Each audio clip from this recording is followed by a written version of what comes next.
నామానికి మహిమ కలుగును గాక. దేవునికి స్తోత్రం. ప్రియమైన శ్రోతలకి వందనాలు.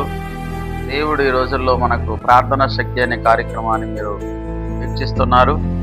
మరి మత్తయి సువార్త 4:2 మనం చూసినట్లయితే ప్రభువైన యేసుక్రీస్తు వారు ఆయన 40 రోజులు ఉపవాసం ఉండగా ఆకలి కొనెను అని రాయబడి ఉంటున్నది. ప్రియులారా, మరి ప్రభువైన యేసుక్రీస్తు ఈ లోకములో సమస్తాన్ని జయించడానికి కొరకు ఆయన ఈ లోకములో 33.5 సంవత్సరం యేసు ప్రభు జీవించినాడు. ఆ 33 సంవత్సరంలో 30 సంవత్సరం ఉన్నప్పుడు 40 రోజులు ఉపవాస ప్రార్థన చేసి ఆ తర్వాత 3.5 సంవత్సరం ఆయన సేవ ప్రారంభించినాడు.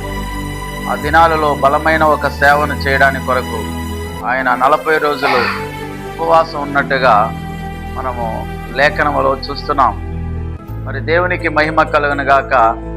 దైవ చిత్తాన్ని సంపూర్ణంగా నెరవేర్చడానికి కొరకు మహోన్నతుడైన దేవుడు ఆయన 40 రోజులు ఉపవాసం ఉండి ఉన్నారు. అపవాదిని, శరీరాన్ని, లోకాన్ని జయించాలంటే మరి ఆ ఉపవాస ప్రార్థన, ఎందుకంటే యేసుక్రీస్తు ప్రభు వారు శరీరధారిగా వచ్చి ఉన్నారు కనుక మరి శరీరాన్ని జయించాలని, మరి సాతానుని జయించాలని, మరి లోకాన్ని జయించడానికి కొరకు 40 రోజులు ఉపవాసం ఉన్నారు. ప్రియులారా, మనం అక్కడ చూస్తున్నాం సాతానుడు మరి యేసుక్రీస్తు ప్రభుని 3 రకాలుగా శోధించాడు. తన ఆత్మలో, శరీరములో, ప్రాణములో. అంటే ఈ 3 విధమైన కార్యాలలో లోకము ఒకవైపు, సాతానుడు మూడో వైపు తన శరీరములో ఆకలి కొనిన పరిస్థితి మనం చూస్తున్నాం. ఆకలి వలన మరి యేసుక్రీస్తు ప్రభు వారి దగ్గరికి అపవాది వచ్చాడు. మరి ఈ రాళ్ళను రొట్టెలుగా చేసుకొని తినమని యేసు ప్రభుని అతడు శోధించాడు. ఆ సమయంలో యేసుక్రీస్తు ప్రభు వారు మనుష్యుడు రొట్టె వలన మాత్రం కాదు, దేవుని నోట నుండి వచ్చి ప్రతి మాట వలన జీవించునని చెప్పినాడు.